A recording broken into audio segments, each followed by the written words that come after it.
the basic kind of cultural and communication styles were different enough that it spooked men. And so it wasn't what I would call sexism in the way that you might think of it with just like men going like, we're better than women. It wasn't that kind of sexism. It was much more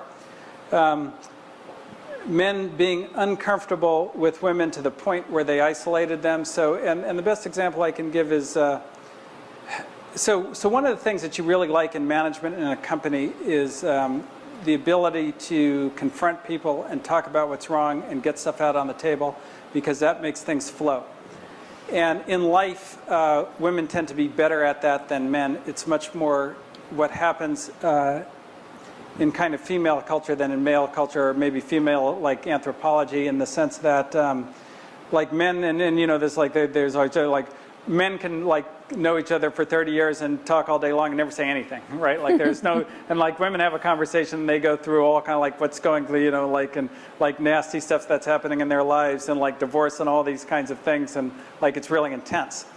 And so in business, the way that manifests itself, for like one example that I had is, I had like one brilliant woman working for me, and like in a meeting, she said to her boss, gee, when you cut me out, when you cut me off in the meeting, like it made me a little uncomfortable. Could you like let me finish what I'm saying the next time?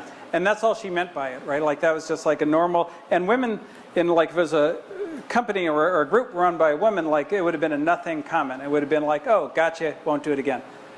For the man, it was like, he comes to my, she hates me, she is out to get me, like it freaked him out, because a man would never say that to another man in a meeting. Like he just wouldn't do it, because like it doesn't like hit the bar of like maximal, like, important enough to talk about, which is actually very unhealthy in an organization, that things bother you and just build up and fester, as opposed to you dealing with them on the spot.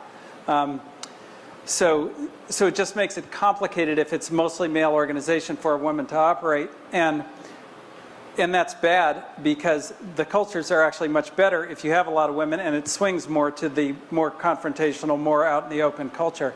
And so for me, as somebody who invests in companies, it's really important to me that I do whatever I can to at least make the women feel confident to be themselves. Mm-hmm. And a lot of the great women CEOs, Diane Green, right, like, or Meg Whitman, or the really, really successful Judy Estrin, have completely mastered the male protocol.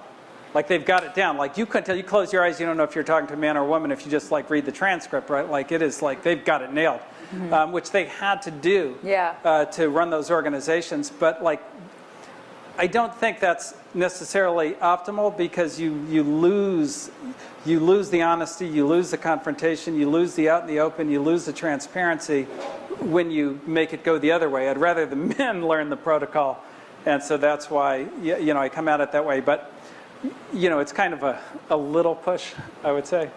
But I know, and it's funny because I get criticism on it from men sometimes, and I always tell them,